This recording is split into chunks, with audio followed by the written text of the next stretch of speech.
Tiago, capítulo 4. Vamos ler apenas do versículo 1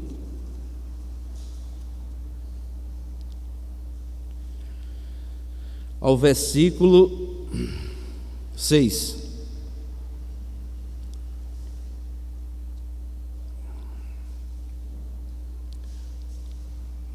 Diz assim o texto: de onde procedem guerras e contendas que há entre vós? De onde, senão dos prazeres que militam na vossa carne? Cobiçais e nada tendes, matais e invejais e não podeis obter, viveis a lutar e a fazer guerras. Nada tendes, porque não pedis. Pedeis e não recebeis, porque pedis mal, para esbanjardes em vossos prazeres. Infiéis, não compreendeis que a amizade do mundo é inimiga de Deus? Aquele, pois, que quiser ser amigo do mundo, constitui-se inimigo de Deus. Ou supondes que em vão afirma a Escritura: é com ciúme que por nós anseia o Espírito que Ele faz habitar em nós. Antes, Ele dá maior graça, pelo que diz: Deus resiste aos soberbos, mas dá graça aos humildes. Que Deus nos abençoe com a apostolida da sua santa palavra. Amém. Irmãos, vamos iniciar hoje o capítulo 4 de Tiago, e nós vamos dando continuidade ao tema que nós todas as quartas-feiras estamos meditando acerca da fé prática. Nós vamos ver hoje a fé prática e as guerras. Como lidar com as guerras ou conflitos, que nós enfrentamos até no meio cristão, não é? E nesta noite nós vamos ver pelo menos a parte 1, sobre a fé prática e as guerras ou os conflitos que nós enfrentamos em nossa vida cristã. Vejam só, amados, quando nós olhamos para a história da humanidade, nós podemos ver que as guerras, elas fazem parte da história humana. Onde o homem estiver, sempre haverá conflitos ou guerras. Alguém já fez uma afirmação interessante, que disse o seguinte: os animais lutam entre si, mas não fazem guerra. O homem é o único primata que planeja o extermínio dentro da sua própria espécie e o executa entusiasticamente e em grandes dimensões. Então, nós podemos ver que a palavra sinônima de guerra é confronto ou conflitos. E todas essas guerras, todos esses conflitos, sempre surgem por interesses pessoais. Podemos ver alguns tipos de guerras ou conflitos ou confrontos. Por exemplo, podemos ver a guerra bioquímica, a guerra de informação, guerra espacial, guerra nuclear, guerra até psicológica, guerra civil, guerra comercial ou econômica, guerra colonial e podemos, por que dizer não, guerra religiosa. Então, amados, vejam só, e há uma guerra mais longa da história, que é a do homem com Deus. O homem sempre busca guerrear ou ser contrário, confrontar a Deus. Esta é a mais longa desde o início da criação, e só terminará, podemos dizer assim, no Apocalipse final. Mas até lá, sempre haverá guerras. E quando nós lemos aqui o texto que nós acabamos de ler, melhor dizendo, Tiago vai tratar da guerra existente dentro da igreja. Pois nós sabemos que aqueles irmãos, ali pelo qual Tiago escreve, esta carta, eles professavam a mesma fé, mas estavam vivendo em confrontos, conflitos, guerras entre eles mesmos. Nós já vimos lá no capítulo 2, a primeira guerra que nós vimos era que o quê? Que havia acepção de pessoas.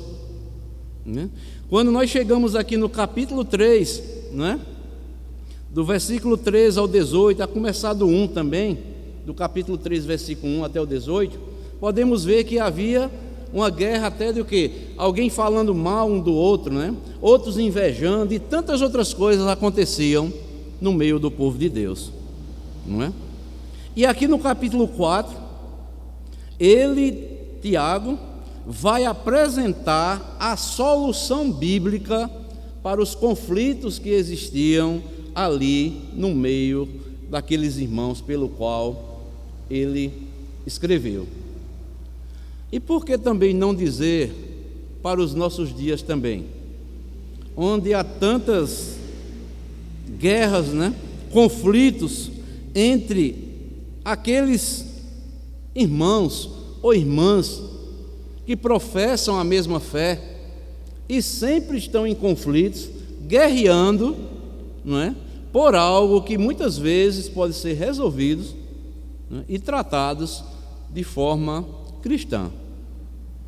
Uma das coisas, amados irmãos, que o povo de Deus esquece é que nós, como cristãos, e cada vez mais eu estou tomando para mim mesmo, a palavra de Deus, ela foi nos dada não só para conhecermos a Deus, mas a palavra de Deus, segundo Timóteo, lá no capítulo 3, que Paulo escreve a Timóteo, ela foi nos dada também para nos educar. Ela educa o ser humano. E muitas vezes, amados irmãos, nós não temos essa tendência de querermos ser pessoas educadas, mesmo como cristãos. E a palavra de Deus, ela educa. E nós devemos, como cristãos, demonstrarmos a nossa educação cristã, pelo qual o Senhor nos ensina na sua palavra. E Tiago aqui, ele vai mostrar aqui a solução bíblica, neste capítulo 4 aqui, para resolver todos os conflitos existentes, se estiver acontecendo no meio cristão. Então, amados irmãos, hoje nós vamos ver a fé prática e as guerras ou os conflitos, parte 1. E hoje nós vamos ver a origem das guerras, de onde surgem, e as armas para vencermos as guerras. É no texto aqui que nós acabamos de ler, do versículo 1 ao versículo 6, e semana que vem, se Deus assim nos conceder essa graça de estarmos novamente quarta-feira aqui, vamos ver a parte 2 desse estudo, que é como acabar as guerras. Mas hoje nós vamos ver pelo menos esses 2 pontos: as armas para vencermos as guerras. E nós sabemos que há pelo menos 3 guerras em andamento no mundo espiritual. Quais são elas? Primeiro, a guerra entre irmãos uns com os outros, a guerra no coração do crente por causa dos seus desejos egoístas, e também a guerra com Deus. Se nós observarmos, amados irmãos, todo conflito que acontece no meio do povo de Deus, pode olhar. Há essas 3 guerras em andamento no mundo espiritual. A guerra irmãos com irmãos, uns com os outros. A guerra no coração do cristão por causa dos seus desejos egoístas. E a guerra, por fim, com Deus, porque só vai recair em Deus, porque o nome de Deus está, né, entre os cristãos. E Tiago aqui, no versículo 1 do capítulo 4, ele começa com uma pergunta, e diz o seguinte: de onde procedem guerras e contendas que há entre vós? Tiago aqui não está tratando de guerras que havia lá fora, não é? Os irmãos estavam em briga ou brigando na igreja entre si, irmão com irmão, não é? E qual é a origem ou a causa destas brigas? Nós podemos ver nos versículos seguintes que Tiago vai mostrar e dar 3 respostas, né, mostrando assim a origem das guerras, não é, que acontecem no meio cristão. Então vamos ver pelo menos 3 respostas aqui que Tiago dá, mostrando-nos assim a origem das guerras que acontecem no meio cristão. Em primeiro lugar, o versículo 2, veja o que é que diz: cobiçais e nada tendes, matais e invejais e não podeis obter, viveis a lutar e a fazer guerras. Então, amados irmãos, a primeira resposta que Tiago vem e nos mostra assim a origem das guerras que acontecem no meio cristão é do coração pecador e dos prazeres que militam na nossa carne. Pois nós sabemos que a Bíblia nos mostra que dentro do coração do homem é que vem todo malefício.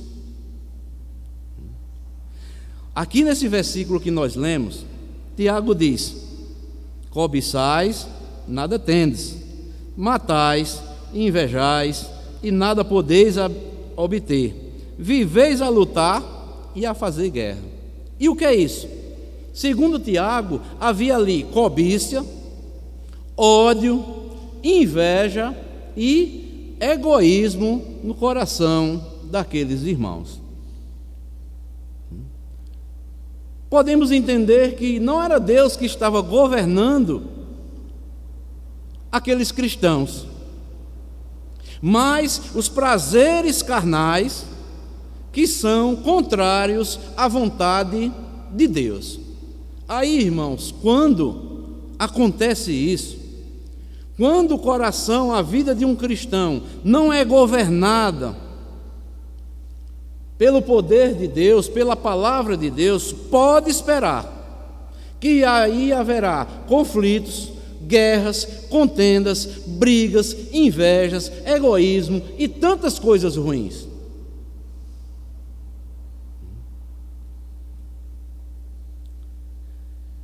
Na vida cristã, nós temos um grande conflito entre fazer a vontade de Deus e a nossa. Paulo, escrevendo aos Gálatas, lá no capítulo 5, versículo 17, o apóstolo Paulo diz o seguinte: porque a carne milita contra o espírito, e o espírito contra a carne, porque são opostos entre si, para que não façais o que porventura seja do vosso querer. Então, amados irmãos, um cristão, quando Deus transforma ele, converte ele, regenera ele, ele entra numa guerra. a sua velha natureza, agora com o Espírito Santo. Porque a nossa carne milita, briga, batalha contra o Espírito. É uma luta, amados irmãos. Não é fácil mortificar a carne. Tem que ser com o poder do Espírito Santo e com o poder da palavra de Deus. E o Espírito contra a carne, porque eles são opostos entre si, não se unem. O Espírito Santo com a nossa velha carne, os nossos desejos pecaminosos, nossos desejos egoístas, né? Agora, é interessante nós observarmos que a grave consequência espiritual desta situação é a frustração espiritual de orar e não ser atendido. Quando os cristãos estão em confrontos, em guerras, em brigas, por motivos egoístas, como diz aqui, né, o texto, né, matando até por palavras, invejando, lutando, fazendo guerras,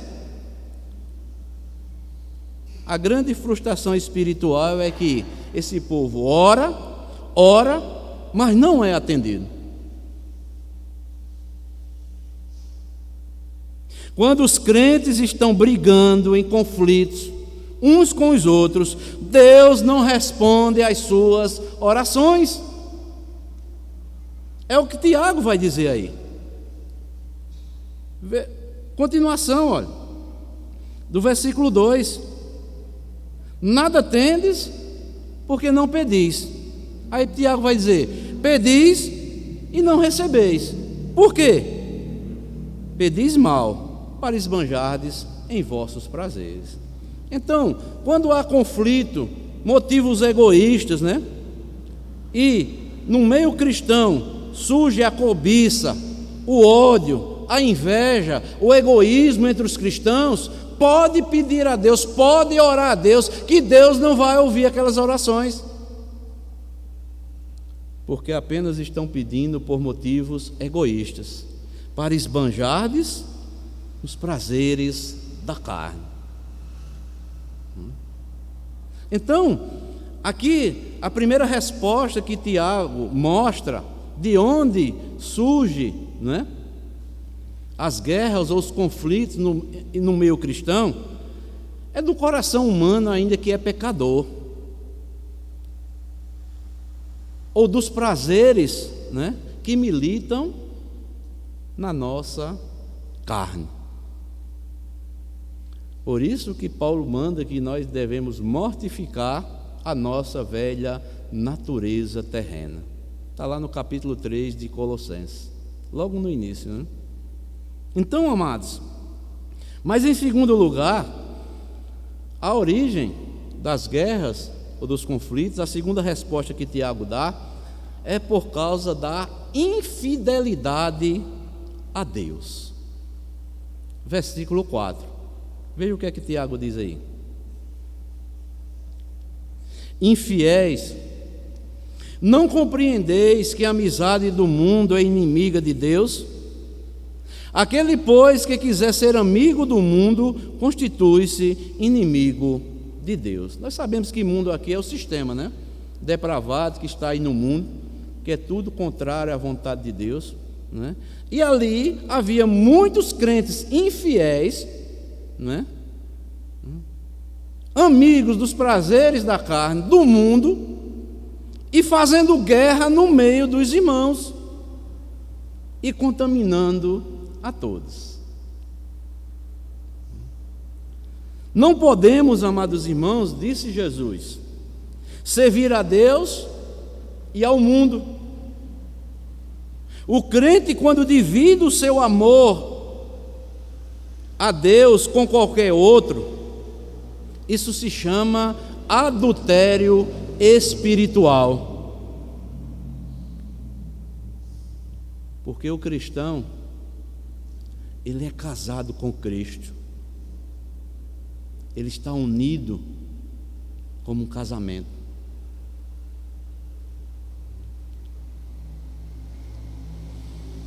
Abram comigo aí Romanos capítulo 7.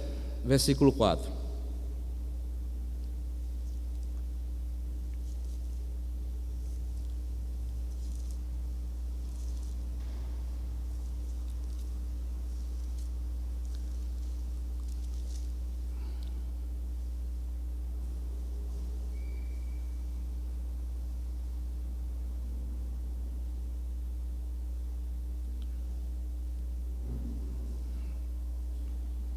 A analogia aqui do casamento, e Paulo vai falar aí no versículo 4, veja só. Assim, meus irmãos, também vós morrestes relativamente à lei, por meio de quê? Do corpo de Cristo, para pertencerdes a outro. Quem é? A saber, aquele que ressuscitou dentre os mortos, a fim de que frutifiquemos agora para quem? Para Deus. Então nós já morremos, amados irmãos. Nós pertencemos a Cristo. Nós estamos unidos com Cristo. Nós estamos casados com Cristo. E de onde Paulo veio tirar aqui esse ensinamento? Vamos ler, abra um texto lá em Jeremias, para podermos entender um pouco. Que o povo da antiga aliança, Jeremias, capítulo 3,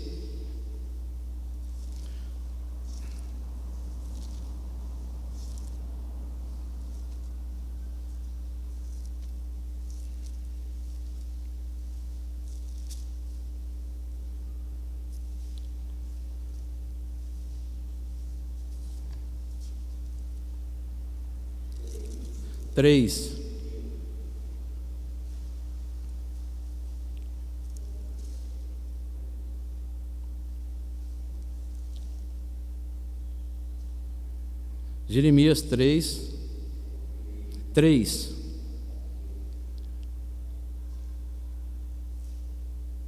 que diz assim: Disse mais o Senhor nos dias do rei Josias: Visto que fez a pérfida Israel, 3, versículo 6, desculpe. Jeremias capítulo 3, versículo 6. Disse mais o Senhor nos dias do rei Josias: Visto que fez a pérfida Israel, foi a todo monte alto e debaixo de toda árvore frondosa, e se deu ali a toda prostituição. E depois de ela ter feito tudo isso, eu pensei que ela voltaria para mim, mas não voltou. A sua pérfida irmã Judá viu isto, quando por causa de tudo isto, por ter cometido adultério, eu despedi a pérfida Israel e lhe dei carta de divórcio. Vi que a falsa Judá, sua irmã, não temeu, mas ela mesma se foi e se deu à prostituição. Sucedeu que, pelo ruidoso da sua prostituição, poluiu ela a terra, porque adulterou, adorando pedras e árvores. Apesar de tudo isto, não voltou de todo o coração para mim, a sua falsa irmã Judá, mas fingidamente, diz o Senhor. Então, os dois reinos aqui, reino do norte e reino do sul, não é? Judá viu Israel se prostituindo, adulterando, adorando outros deuses perante Deus. Judá, no lugar de ter visto, ter se conservado, não, foi no mesmo caminho. Então, amados irmãos, vejam só. E Tiago, quando usa aqui no capítulo 4 de Tiago, aqui, versículo 4, quando ele usa a palavra infiéis, não é? Nos livros do Antigo Testamento, a infidelidade matrimonial simboliza a infidelidade a Deus por parte da nação de Israel, visto como a esposa do Senhor.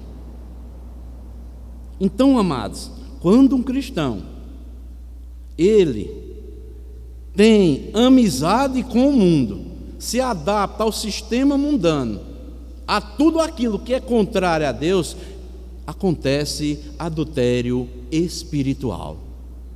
Está adulterando contra Deus.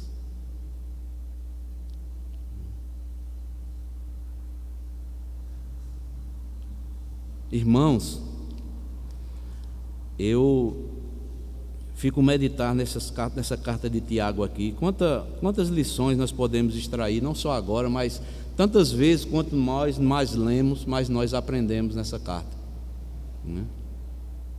Será que a igreja de Cristo, ela tem a compreensão disso?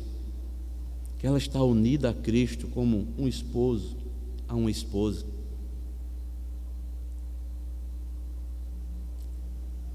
Quantos adultérios, amados irmãos, não acontecem no meio do povo de Deus?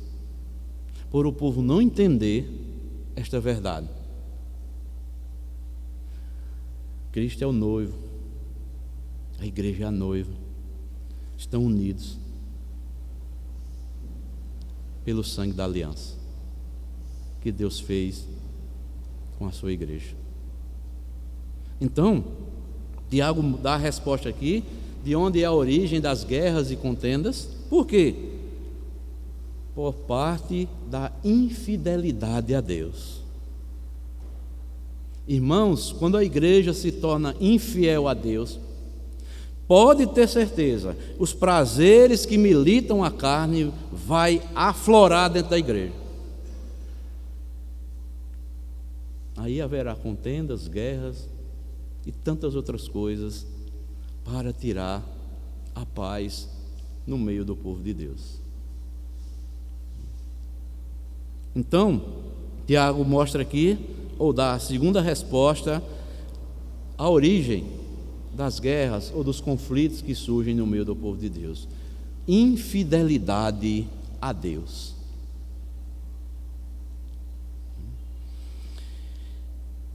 E a terceira resposta, que Tiago mostrando a origem dos conflitos e das guerras, é da ação do diabo.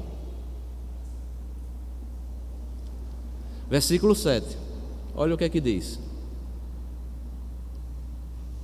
sujeitai-vos, portanto, a Deus, mas resisti ao diabo, e ele fugirá de vós. Irmãos, quando há prazeres da carne, cobiça, ódio, inveja no meio dos irmãos, infidelidade no meio do povo de Deus, amados irmãos, fica bem claro aqui no versículo 5, não é? Esse relacionamento da igreja com o seu esposo, que é Cristo. No versículo 5 diz: ou supondes que em vão afirma a Escritura, é com ciúme que por nós anseia o Espírito, que Ele faz habitar em nós. Amados irmãos, Deus nos ama, e quando nós somos infiéis a Ele, podemos usar aqui, dizer a palavra, um ciúme santo. O zelo que Ele tem por nós, o cuidado que Ele tem por nós, o prazer que Ele tem em nós. E Deus, com certeza, Ele quer que todos nós tenhamos o quê? O mesmo prazer na pessoa de Cristo. Mas quando acontece, amados irmãos, tudo isso, Tiago diz: se sujeitem, portanto, a Deus, resistam ao diabo, e ele vai fugir de vocês. Ele se alegra com essas coisas. Ele quer ver o povo de Deus em conflito mesmo, guerreando, desunido.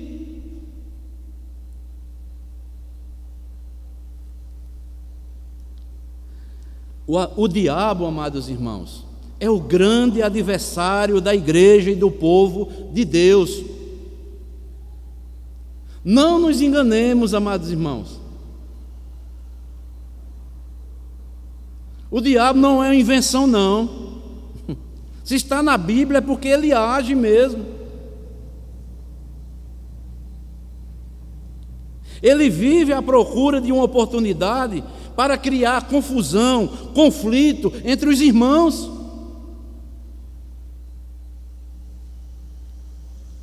E damos espaço para o diabo quando nós falamos mal, brigamos, discutimos e tantas outras questões que podem ser resolvidas dentro de um espírito cristão amoroso.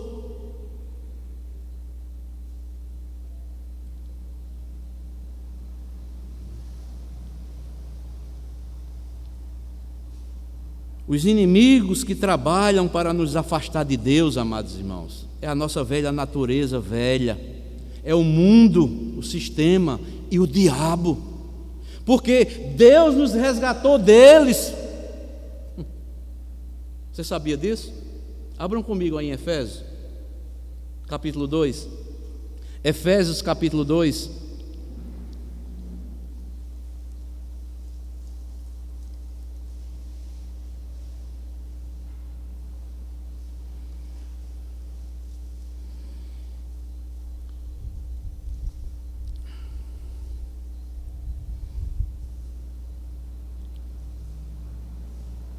Olha só,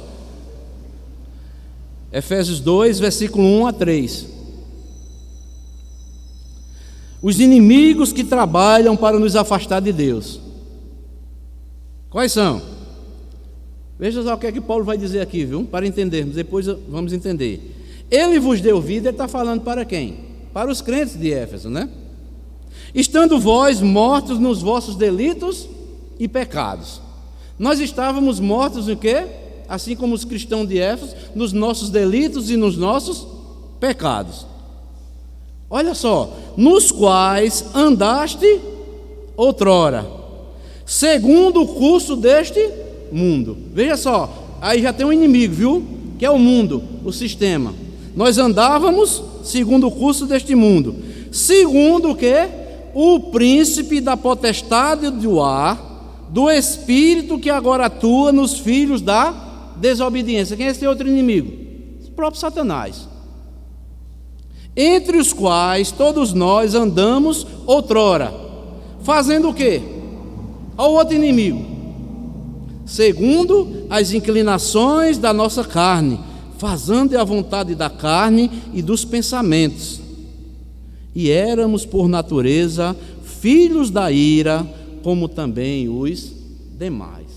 Então Paulo está dizendo aqui, amados irmãos, ele vai falar mais adiante aí da graça, que nos restaurou, que nos tirou de toda essa podridão. Assim nós estávamos cativos o quê? Éramos escravos do mundo, de Satanás e da nossa própria carne.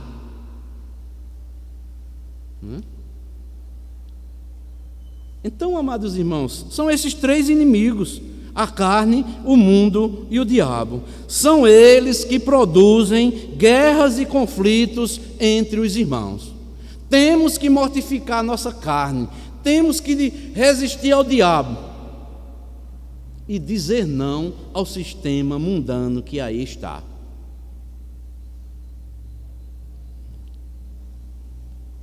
É interessante, amados. Por isso que Pedro, né, lá ele diz na sua carta, lá depois de Tiago, 1 de Pedro 3, né, 5, melhor dizendo, versículo 8.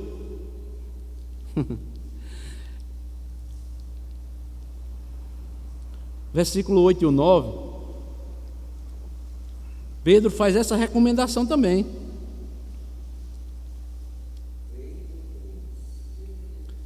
1 de Pedro, capítulo 5, versículo 8 e o versículo 9. Olha o que Pedro vai dizer: sede sóbrios e vigilantes. O que é uma pessoa sóbria? Não embriagada, consciente. Sede sóbrios e vigilantes. Não estejam embriagados, mas lúcidos. O diabo, vosso adversário, anda em derredor como um leão que ruge, procurando alguém para devorar. Por que Pedro faz essa exortação aqui? Porque se tivermos, amados irmãos, embriagados, com a nossa velha carne latejando dentro de nós, porque se tivermos embriagados com o sistema mundano e embriagados por Satanás, amados irmãos, nós não vamos resistir ao diabo. Estejam conscientes, sóbrios, vigilantes. O diabo, vosso adversário, anda em derredor como um leão que ruge, procurando alguém para devorar. Ao versículo 9, o que é que diz? Resiste-lhe firme na fé. Olha o que é que Pedro vem dizer. Vocês pensam que é só com vocês, é?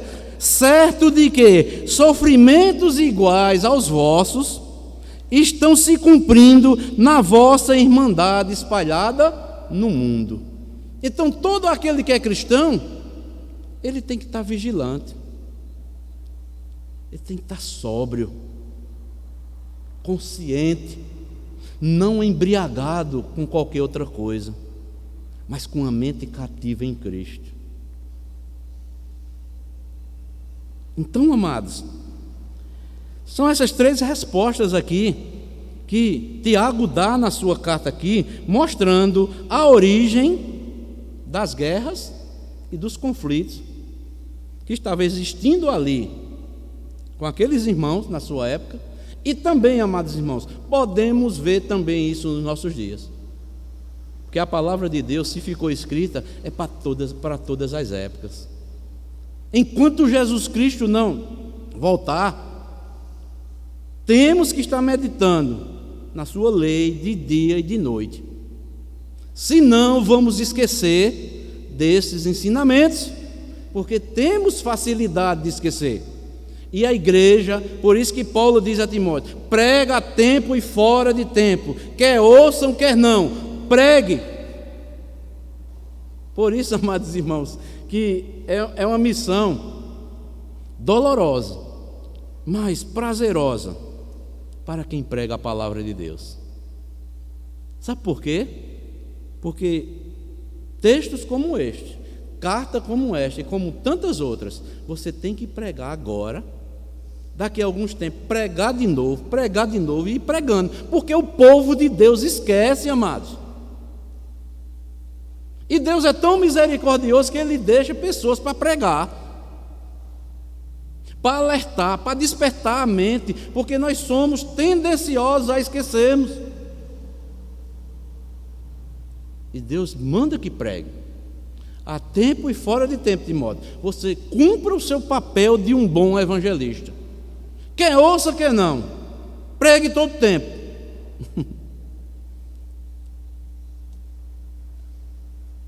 Então, amados, veja só, nesse primeiro ponto, mostrando aqui, a origem das contendas ou das guerras, nós sabemos que as guerras sempre começam com conflitos de interesse. Por quê? Desejos da carne, aí vem a cobiça, vem a inveja e tantas outras coisas.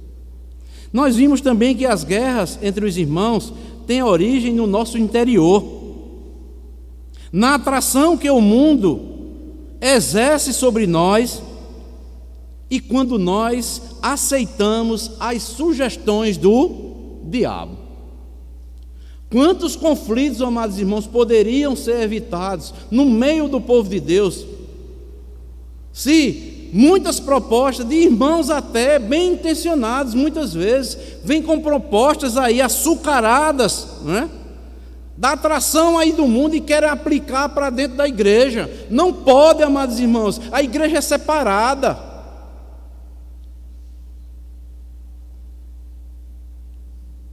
É diferente. Tem muitas pessoas com boas intenções que pregam exemplos aí de empresas, até tantas outras coisas lá fora, querem aplicar para dentro da igreja. Igreja não, a igreja de Deus é diferente. Tem que ser conforme está na palavra. Tem até pessoas que dizem que você pode ser um cristão em casa, não pertencer a nenhuma igreja, de onde vem esse fundamento? A Bíblia não ensina isso. Existem cristãos que são templos do Espírito Santo, mas também a Bíblia fala de o quê? De igrejas que geograficamente se reuniam para adorar a Deus. Eu não entendo como a pessoa chega a um ponto de dizer, não, eu sou crente, eu vou ser crente em casa. Então você está dizendo que Deus é mentiroso. Não, irmãos. Crente é para estar se reunindo. Crente é para estar o quê?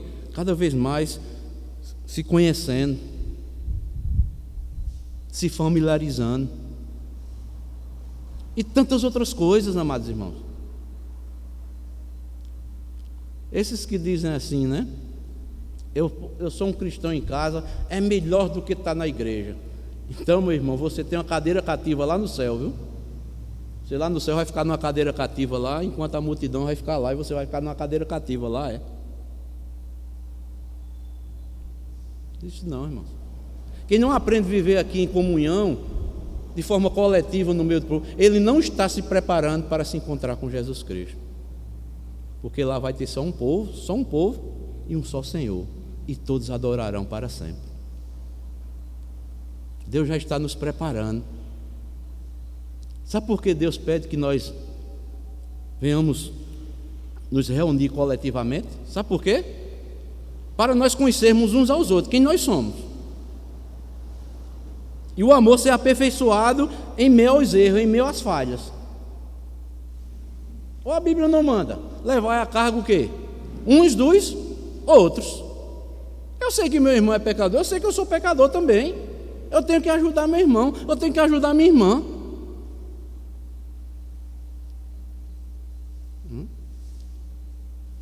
Por isso que Paulo diz lá em Efésios, a carta aos Efésios também, ele diz: suportai-vos uns aos outros em amor. Irmãos, ninguém é igual a ninguém não. Eu faço uma pergunta para essas pessoas que dizem que a igreja é um problema. A igreja é a família de Deus, e Deus quis assim. Eu pergunto: sua família é perfeita em casa?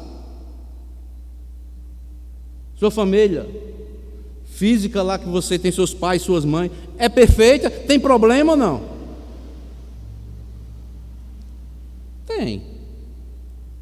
E a igreja de Deus tem também, são pecadores tudo lavados e remidos, para que entendam que o quê? Nenhum de nós temos merecimento de ir para o céu, mas devemos suportar e levar a carga uns dos outros, e assim cumprireis a lei de Cristo.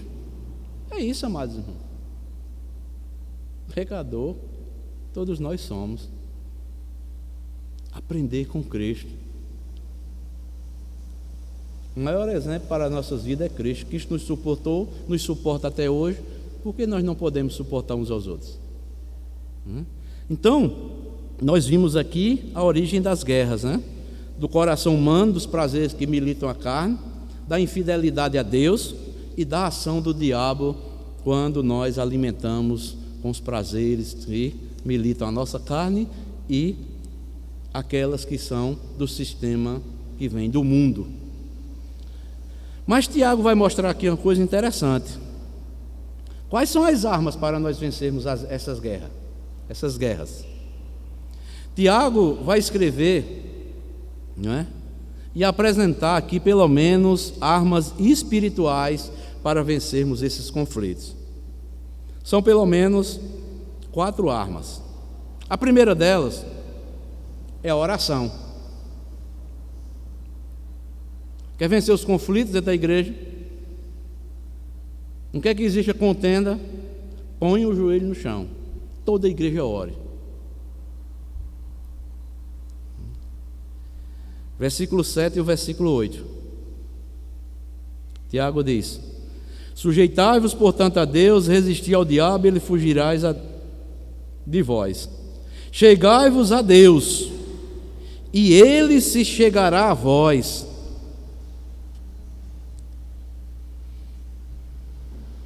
A vós outros, purificai as mãos, pecadores, e vós, de ânimo dobre, limpai o coração.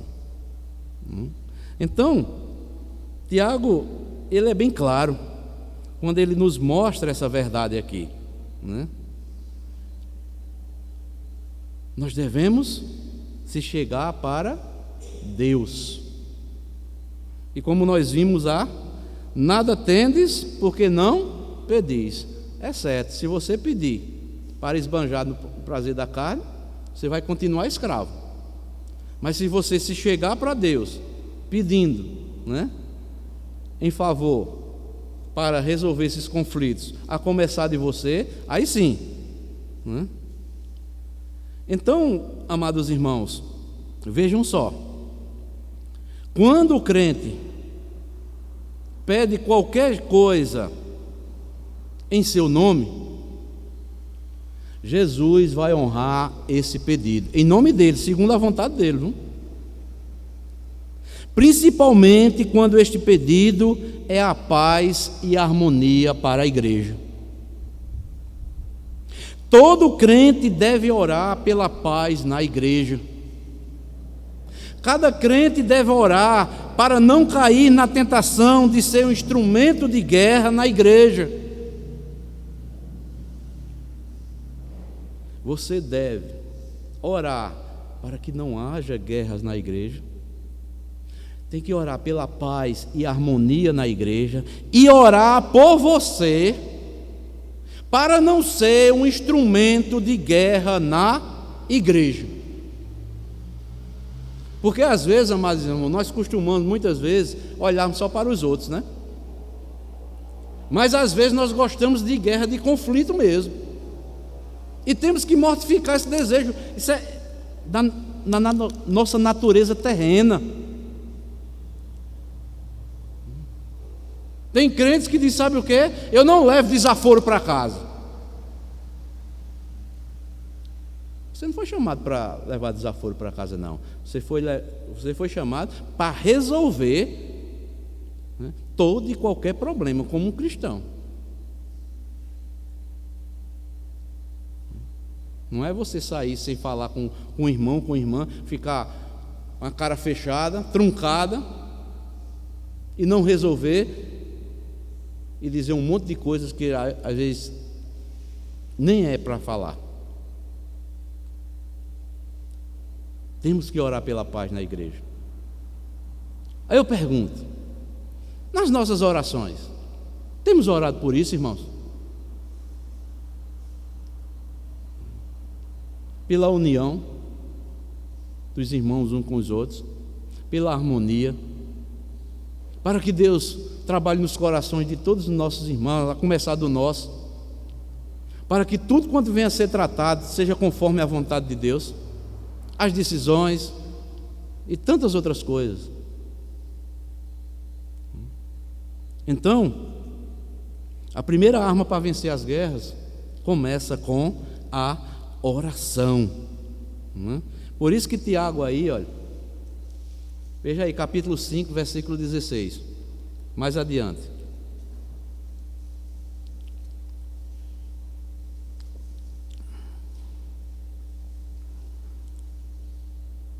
Confessai, pois, os vossos pecados uns aos outros, e orai uns pelos outros, para serdes curados.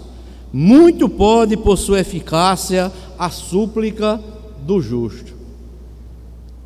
A igreja, amados irmãos, ela perdeu esse costume de orar. Porque quando nós nos unimos coletivamente para orar, nós vamos saber os problemas que estamos passando. Nós vamos até se abrir com o irmão e com a irmã, talvez de um pecado que tenhamos cometido, de uma fraqueza que você não pôde resistir, e tantas outras coisas. Orem um pelos outros, confesse os pecados dos outros. Se tem alguém que lhe magoou, vá lá, meu irmão, se reconciliar. Chama aquele irmão, chama aquela irmã, mas não fique emburrado como aquelas pessoas que parece que não conhecem a Deus.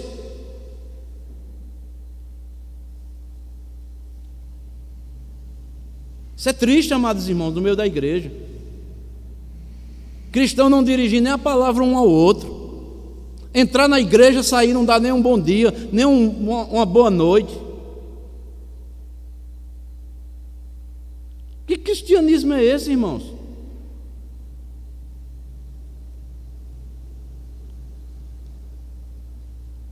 Falta de oração na igreja, de consagração aos pés do Senhor. Aí tem pessoas que dizem, mas eu oro em casa. Ora não, porque se você orasse, você era diferente. Você ora, talvez muitas pessoas orem em casa, sabe para quê? Para os seus prazeres que militam a carne. Porque se você for uma pessoa de oração em casa, você vai ser pessoa de oração na igreja. Você vai ter prazer de orar sozinho lá na sua casa, mas também vai ter prazer de estar compartilhando com seus irmãos esse momento de oração.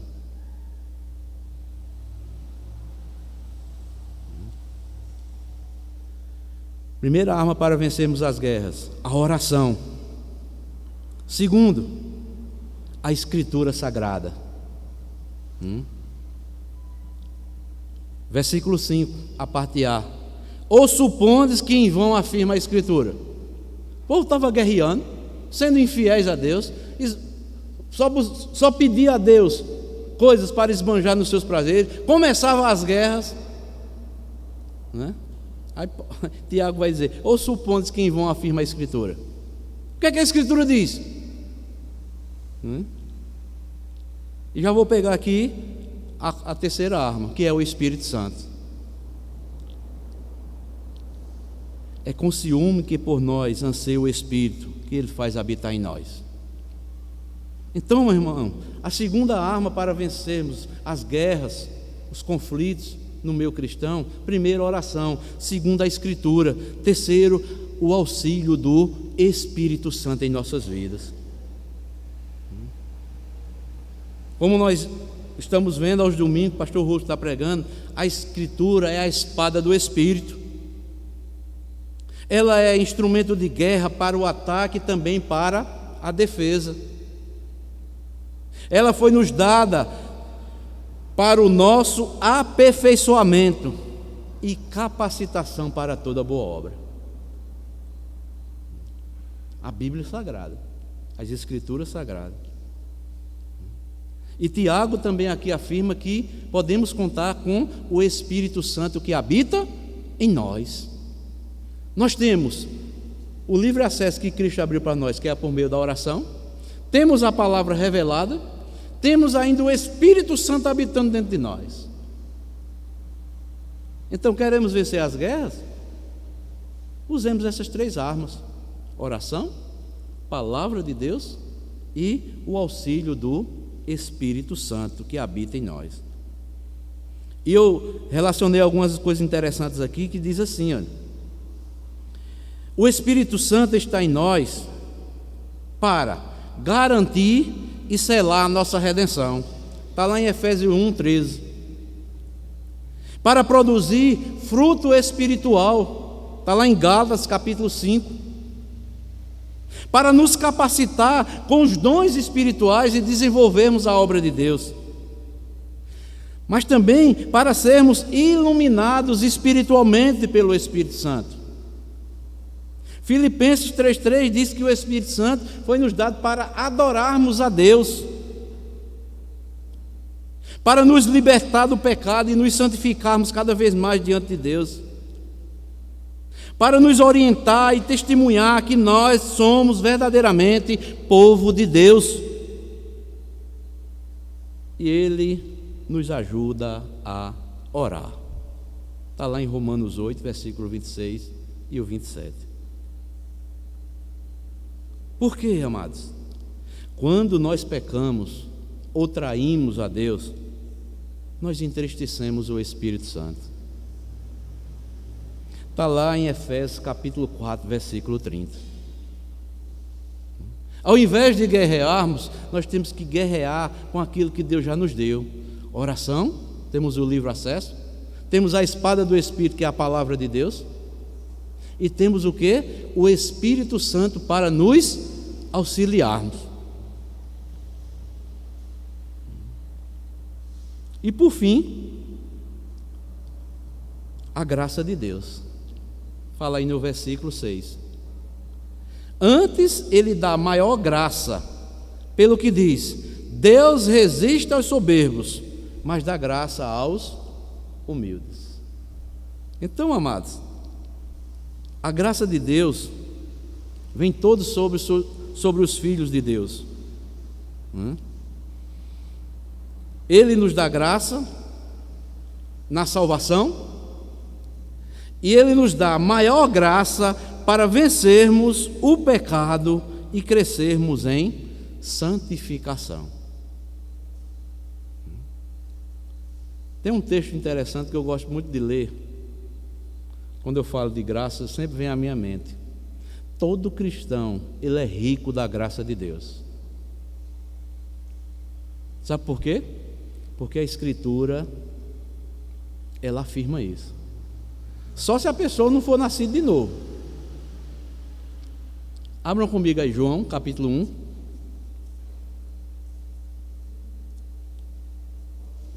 João, capítulo 1, versículo 16.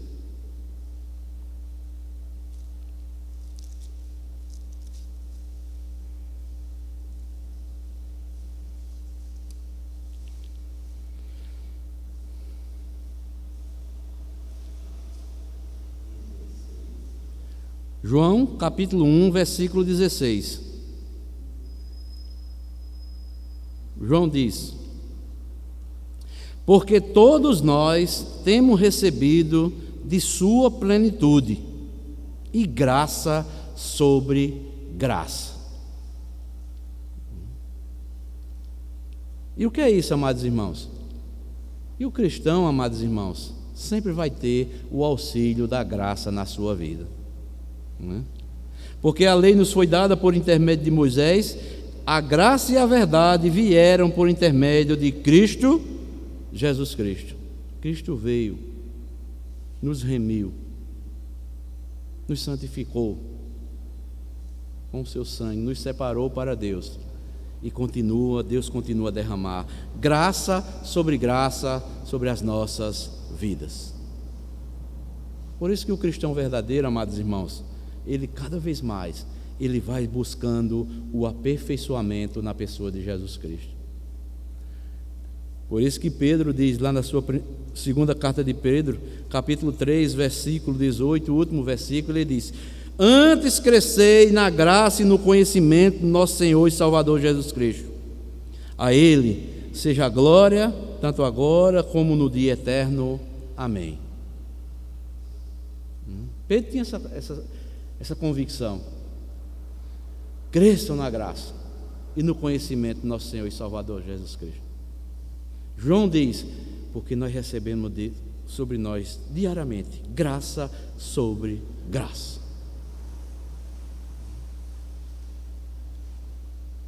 Então, nós vimos aqui as 4 armas para vencermos as guerras ou os conflitos no meio cristão: oração, a Escritura, o Espírito Santo e a graça de Deus. O Espírito Santo foi nos dado não para nós entristecermos Ele, mas para que Ele o que? Nos mostre, nos sustente e nos revele cada vez mais conhecimento da pessoa bendita do nosso Senhor e Salvador Jesus Cristo. Então, amados, para vencermos as guerras espirituais, precisamos usar as armas certas, não as carnais. As armas certas são aquelas que são fornecidas pelo próprio Deus. Não são as armas do mundo não, viu?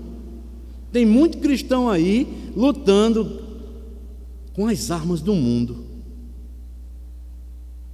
Mas as armas que os cristãos devem lutar, essas devem ser fornecidas pela pessoa certa, que é Deus.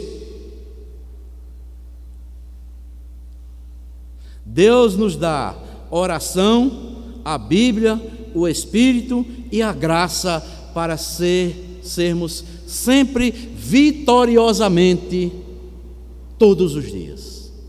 Seguimos vitoriosamente todos os dias. O problema é que muitas vezes nós esquecemos essas armas e vamos atrás das armas do mundo. Porque sabe por quê? Para a nossa natureza velha caída é mais fácil. Mas a de Deus não. Requer, sabe o quê? Humildade, submissão, compromisso, negar a si mesmo e tantas outras coisas. Faço uma pergunta aqui, vou deixar sobre o ar. Será que a igreja dos nossos dias entende isso? Por que tantas guerras, né? Que há em tantas igrejas, tantos pastores brigando uns com os outros.